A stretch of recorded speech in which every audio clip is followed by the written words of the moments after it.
أعوذ بالله من الشيطان الرجيم بسم الله الرحمن الرحيم السلام عليكم ورحمة الله وبركاته الحمد لله ثم الحمد لله الحمد لله حمدا يوافي نعمه ويكافئ مزيده يا ربنا لك الحمد كما ينبغي لجلال وجهك الكريم وعظيم سلطانك اللهم صل وسلم وبارك على سيدنا محمد وعلى آله وصحبه أجمعين أما بعد. Insyaallah pada pertemuan kali ini kita akan melanjutkan apa yang telah kita sampaikan pada pertemuan sebelumnya. Telah kita sampaikan bahwasanya pada ketika Rasulullah Shallallahu Alaihi Wasallam menginjak umur 40 tahun, Rasulullah Shallallahu Alaihi Wasallam ketika itulah didatangi oleh seorang malaikat yang bernama Jibril.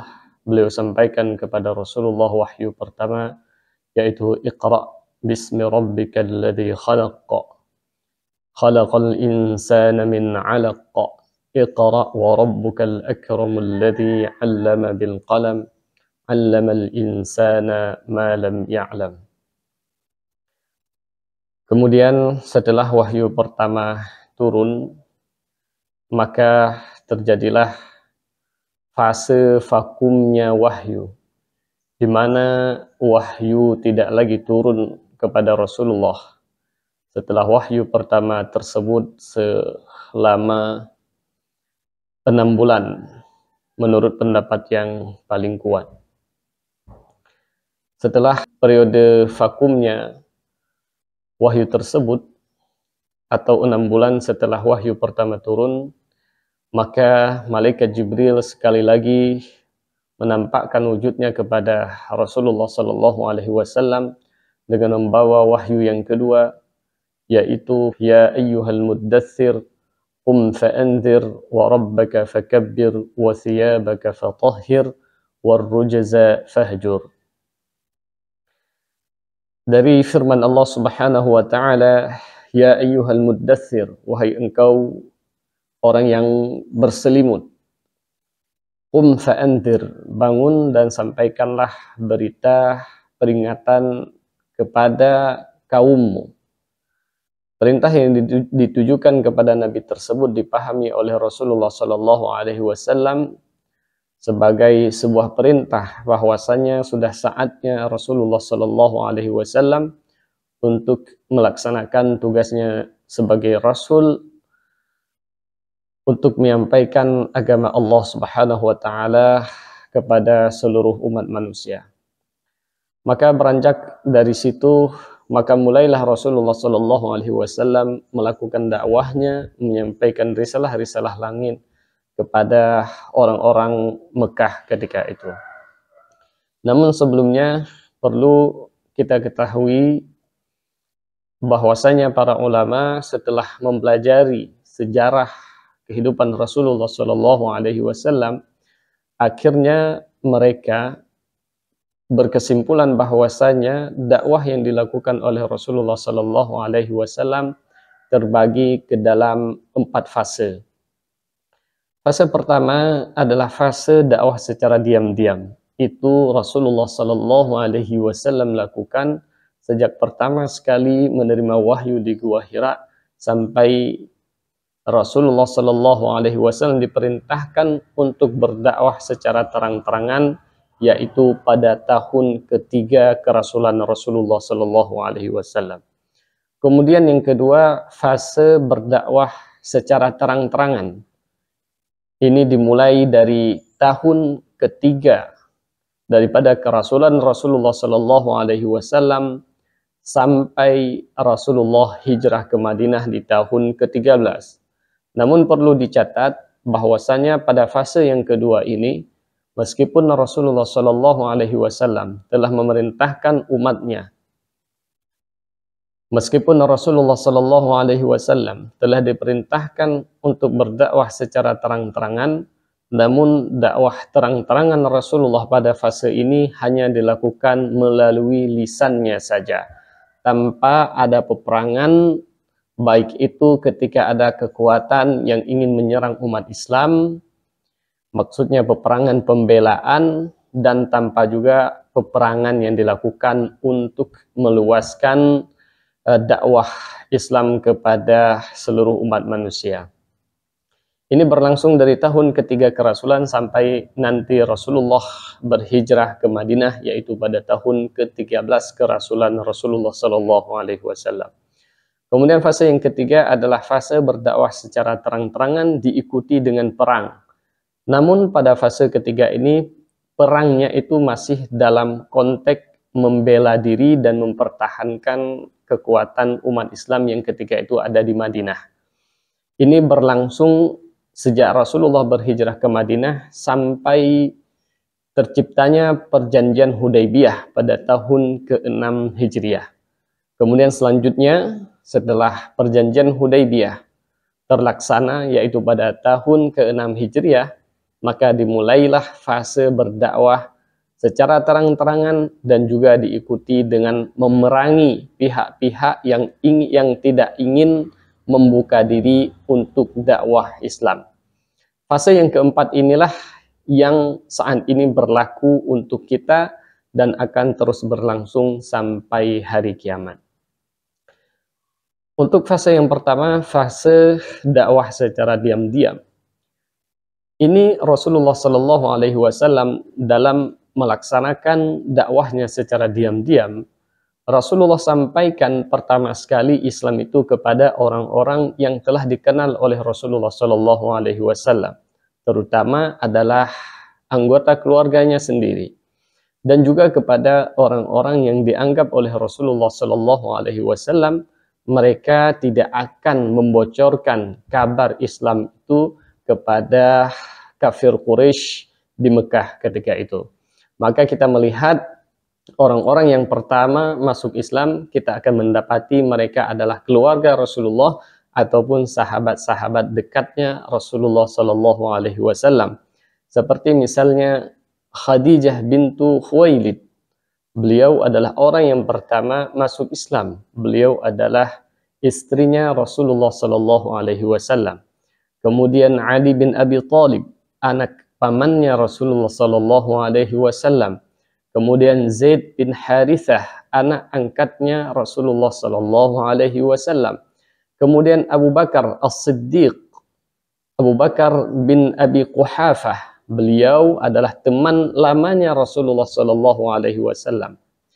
Dan juga di antara yang pertama-tama masuk Islam adalah Uthman bin Affan, kemudian Az-Zubair ibn al-Awwam, kemudian Abdurrahman bin Auf, dan juga Sa'd bin Abi Waqqas dan sahabat-sahabat yang lain.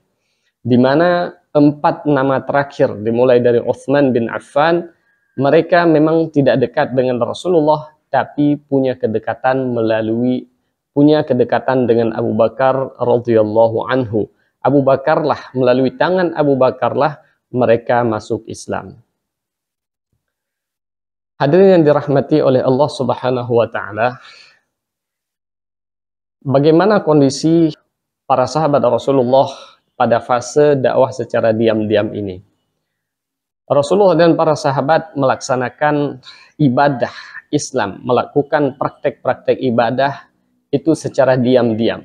Begitu juga Rasulullah SAW menyampaikan wahyu-wahyu yang baru turun dari langit, itu disampaikan secara diam-diam kepada para sahabat.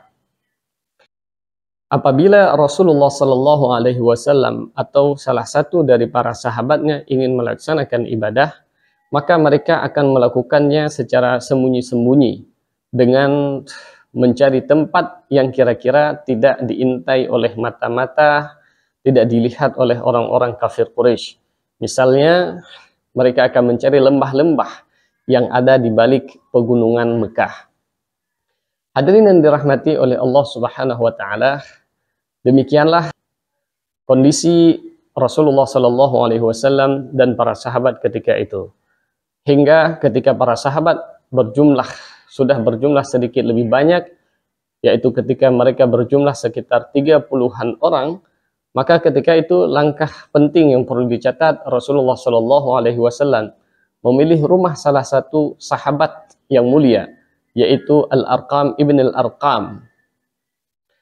Dipilihlah rumah Al-Arqam untuk menjadi sebagai base camp, tempat utama yang dipakai oleh Rasulullah Shallallahu Alaihi Wasallam untuk bertemu dengan para sahabat, guna untuk menyampaikan ajaran-ajaran Islam ataupun mengajari para sahabat-sahabat yang baru masuk Islam untuk melakukan praktik-praktik ibadah ataupun penyampaian akidah yang baru mereka kenal ketika itu. Maka bisa diambil kesimpulan pendek bahwasanya rumahnya Al-Arqam ini adalah madrasahnya Islam, madrasah pertama dalam sejarah kebudayaan Islam. Kemudian hadirin yang dirahmati oleh Allah Subhanahu wa taala, apa yang dapat kita ambil? Pelajaran apa yang dapat kita simpulkan dari berdakwahnya Rasulullah Sallallahu Alaihi Wasallam secara diam-diam selama 3 tahun pertama ini? Ada 3 hal penting yang ingin kita sampaikan pada kesempatan ini. Yang pertama, terkait dengan metode yang dipilih oleh Rasulullah Sallallahu Alaihi Wasallam dalam berdakwah, yaitu metode diam-diam. Pertanyaannya, apakah berdakwahnya Rasulullah Sallallahu Alaihi Wasallam secara diam-diam, apakah itu dipengaruhi oleh rasa takut pada diri Rasulullah Sallallahu Alaihi Wasallam, atau karena Rasulullah mempertimbangkan sesuatu yang lain sehingga beliau menempuh metode yang satu ini? Para ulama mengatakan ketika Rasulullah memilih untuk berdakwah secara diam-diam, itu bukanlah atas dasar karena Rasulullah takut. Kenapa demikian? Karena Rasulullah setelah mengetahui, memastikan bahwasanya beliau adalah Rasulnya Allah Subhanahu wa Ta'ala, tentu beliau yakin bahwasanya orang yang telah mengangkat, pihak yang telah mengangkatnya menjadi Rasul, zat yang telah memilihnya menjadi Rasulullah, itu tentu akan menjaga dan memastikan bahwasanya Rasul tersebut tidak dibunuh. Karena jika Rasul tersebut dibunuh, maka sudah pasti apa yang ingin disampaikan kepada umat manusia, risalah yang ingin disampaikan kepada umat manusia, maka ketika itu pula akan terputus. Maka ulama mengambil kesimpulan bahwasanya Rasulullah Shallallahu Alaihi Wasallam ketika memilih untuk berdakwah secara diam-diam itu bukanlah atas dasar karena Rasulullah takut dibunuh. Akan tetapi ada sesuatu lain yang diperintahkan, dipertimbangkan oleh Rasulullah Shallallahu Alaihi Wasallam, yaitu bahwasanya dikarenakan jumlah sahabat ketika itu masih sedikit, maka Rasulullah mempertimbangkan bahwasanya jika ajaran Islam disampaikan sejak awal secara terang-terangan, maka itu akan berefek yang tidak baik, akan memberikan efek yang tidak baik kepada para sahabat. Termasuk salah satunya adalah penindasan dan penyiksaan dan hal-hal yang buruk yang tentunya akan dilakukan oleh para kafir Quraisy yang mana mereka itu sangat berpegang teguh pada ajaran agama menyembah berhala mereka. Ini yang dipertimbangkan oleh Rasulullah Shallallahu Alaihi Wasallam. Namun demikian, hadirin yang dirahmati oleh Allah Subhanahu wa Ta'ala, ini tidak boleh kemudian kita menarik kesimpulan bahwasanya hifdzun nafsi itu muqaddamun ala hifdzid din. Tidak boleh kita mengambil kesimpulan bahwasanya mempertimbangkan menjaga nyawa itu lebih utama daripada menjaga agama. Kenapa? Karena pada dasarnya Rasulullah Shallallahu Alaihi Wasallam ketika menempuh dakwah secara diam-diam, beliau tidak sedang menjaga keberlangsungan nyawa beliau, tidak sedang mengedepankan keselamatan beliau atas keselamatan agama. Kenapa? Karena pada dasarnya ketika Rasulullah berdakwah secara diam-diam, itu beliau sedang mempertahankan keberlangsungan agama. Karena jika sahabat dan Rasulullah meninggal di awal-awal masa kerasulan, maka sudah pasti Islam ketika itu akan terhenti dan tidak bisa disebarkan lagi. Maka meskipun secara lahir Di sini Rasulullah mengedepankan hifdzun nafsi, tapi pada hakikatnya Rasulullah sedang menjaga agama, yaitu hifdzuddin. Hadirin yang dirahmati oleh Allah Subhanahu wa taala. Perlu juga kita catat bahwasanya ketika fase dakwah secara diam-diam Rasulullah lakukan, itu belum lagi ada perintah dari Allah Subhanahu wa taala untuk melakukan dakwah secara terang-terangan. Rasulullah hanya diperintahkan oleh Allah untuk menyampaikan dakwah. Qum fa'anzir wa rabbaka fakabbir. Qum fa'anzir. Bangun dan sebarkanlah Islam. Allah Subhanahu wa taala tidak menentukan metode mana yang harus dilakukan oleh Rasulullah. Maka dalam hal ini pemilihan yang dilakukan oleh Rasulullah Sallallahu Alaihi Wasallam berdakwah secara diam-diam dan beliau meninggalkan berdakwah secara terang-terangan dalam fase ini masuk ke dalam tasarruful imam. Artinya ijtihadnya Rasulullah Sallallahu Alaihi Wasallam. Maka berangkat dari sini ulama mengatakan boleh bagi seorang waliul amri, bagi seorang pemerintah, bagi seorang yang punya jabatan yang bertanggung jawab tentang keberlangsungan sebuah dakwah, jika melihat kondisi dan lingkungan tempat beliau berdakwah itu tidak memungkinkan untuk berdakwah secara terang-terangan, maka dakwah itu boleh disampaikan secara diam-diam. Meskipun sebagaimana kita sampaikan di awal, bahwasanya fase dakwah sekarang ini adalah fase secara terang-terangan dan berperang melawan setiap pihak yang tidak mau membuka diri terhadap ajaran Islam. Tapi tentu hal itu juga tidak lepas dari tersedianya dan terfasilitasinya segala syarat yang memungkinkan kita untuk melakukan dakwah yang semacam itu. Jika tidak, maka kita boleh melakukan dakwah secara diam-diam. Hadirin dirahmati oleh Allah Subhanahu wa taala. Jika kita cermati, kita mendapati bahwasanya sebagian besar di antara para sahabat yang pertama sekali masuk Islam, sebagian besar mereka berasal dari golongan bawah, yaitu para fakir miskin dan juga para budak yang mereka sering menerima penyiksaan dan penindasan dari para sainnya. Pertanyaannya, apa rahasia di balik itu semua? Kenapa yang pertama-tama kali menerima dakwah Rasulullah Sallallahu Alaihi Wasallam adalah mereka dari golongan bawah, bukan mereka-mereka yang punya jabatan, para tokoh-tokoh masyarakat dan mereka yang punya jabatan tinggi. Sebelum kita menjawab pertanyaan ini, perlu kita ketahui ternyata bahwasanya fakta ini juga berlaku pada nabi-nabi sebelum Rasulullah Sallallahu Alaihi Wasallam. Semua nabi-nabi sebelum Rasulullah Sallallahu Alaihi Wasallam, orang yang pertama sekali menerima dakwah mereka adalah orang-orang yang berada di level bawah, yaitu para fakir miskin dan mereka yang tertindas.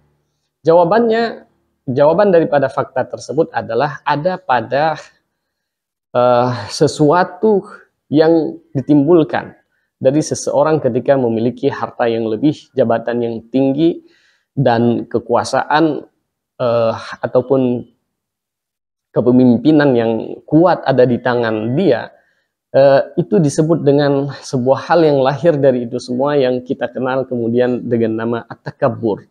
Nah, takabbur inilah dan gengsi inilah yang menyebabkan mereka yang berada di garis atas, mereka yang berada dalam kelompok golongan ekonomi kuat, mereka yang lebih dominan untuk menolak ajaran Rasulullah Shallallahu Alaihi Wasallam. Dan hal ini tentunya tidak ada pada para sahabat yang berada di golongan bawah, yaitu para fakir miskin. Kenapa kita sebutkan demikian? Karena jika kita melihat kebenaran Rasulullah Shallallahu Alaihi Wasallam, amanahnya Rasulullah, kebenaran agama yang dibawa oleh Rasulullah Shallallahu Alaihi Wasallam itu sesuatu yang diakui oleh semua orang Arab ketika itu. Baik yang telah menerima Islam ataupun mereka yang tidak menerima Islam. Baik mereka yang punya ekonomi tinggi atau mereka yang berada dalam ekonomi rendah. Kepercayaan kepada bahwasanya Muhammad itu adalah Rasulullah, bahwasanya Muhammad itu adalah orang yang jujur, itu hal yang sama-sama diketahui oleh semua pihak. Tapi kemudian ketika kita mendapati sebagiannya tidak mau mengakui kerasulan Rasulullah Shallallahu Alaihi Wasallam, dan kita menemukan ternyata sebagian mereka yang tidak mau menerima kerasulan Rasulullah adalah orang-orang kaya dan mereka yang punya jabatan tinggi, maka kita ketahui bahwasanya yang menghalangi mereka untuk masuk Islam adalah harta mereka dan ego jabatan mereka.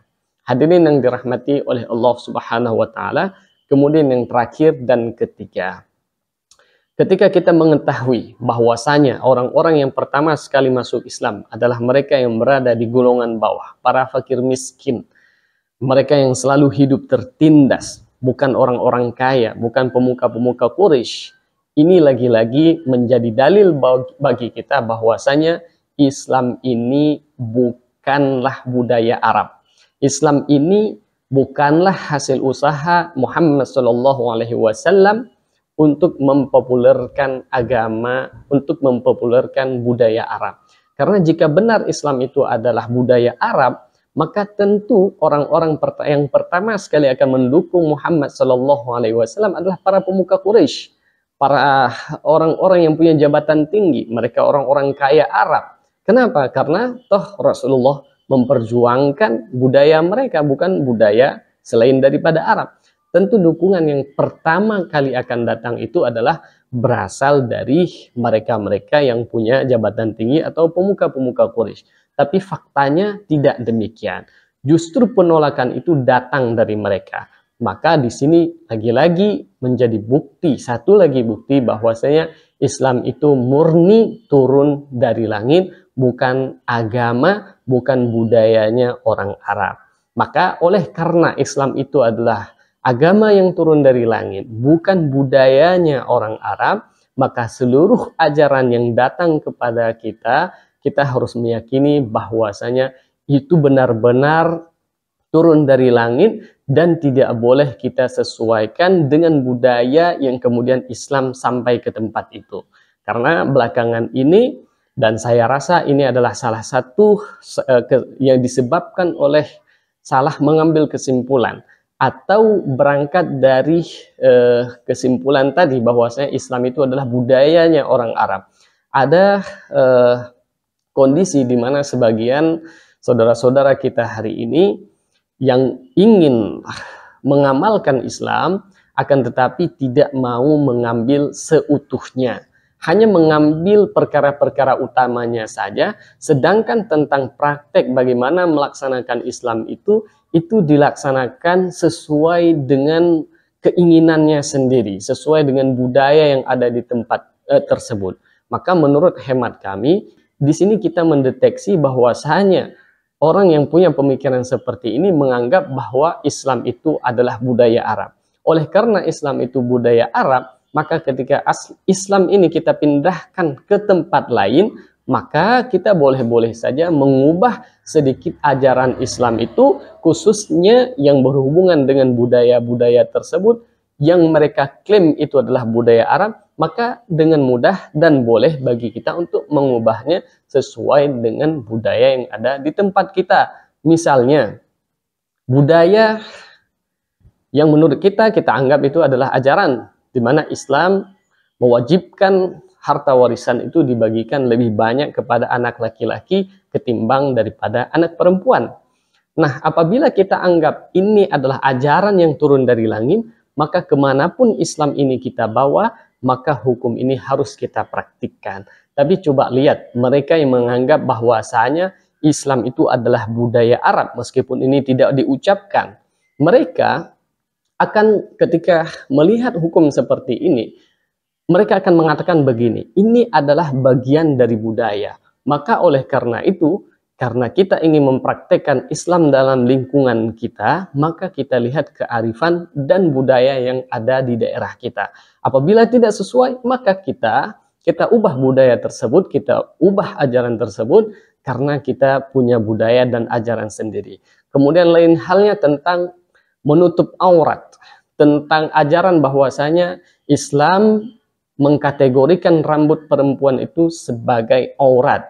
Nah, ini kita mau lihatnya sebagai budaya ataukah ini memang perintah yang turun dari langit. Apabila ini perintah, tentu kita akan melaksanakannya, meskipun nanti kita akan membawa Islam ini ke tempat matahari terbit sana, ke tempat yang begitu jauh. Tetap di sana pun nanti rambut perempuan itu tetap akan menjadi aurat, tidak menjadi tidak aurat, ya. Tapi bagi mereka yang melihat ini hanya bagian daripada budaya Arab, mereka akan mengatakan, kita lihat budaya kita. Apakah budaya kita melihat rambut itu sebagai sesuatu yang tabu? Jika tidak, maka kita katakan bahwasanya rambut itu tidak aurat. Hadirin yang dirahmati oleh Allah Subhanahu wa taala, demikian lanjutan daripada pengajian sirah nabawiyah kita pada kesempatan ini. Insya Allah akan kita lanjutkan pada pertemuan selanjutnya, dan kita akan memasuki nantinya fase dakwah secara terang-terangan, yaitu ketika umur ajaran Islam sudah berlangsung selama 4 tahun atau 3 tahun setelah masa kerasulan Rasulullah Sallallahu Alaihi Wasallam. Aqulu qawli hadza wa astaghfirullah li wa lakum. Wassalamualaikum warahmatullahi wabarakatuh.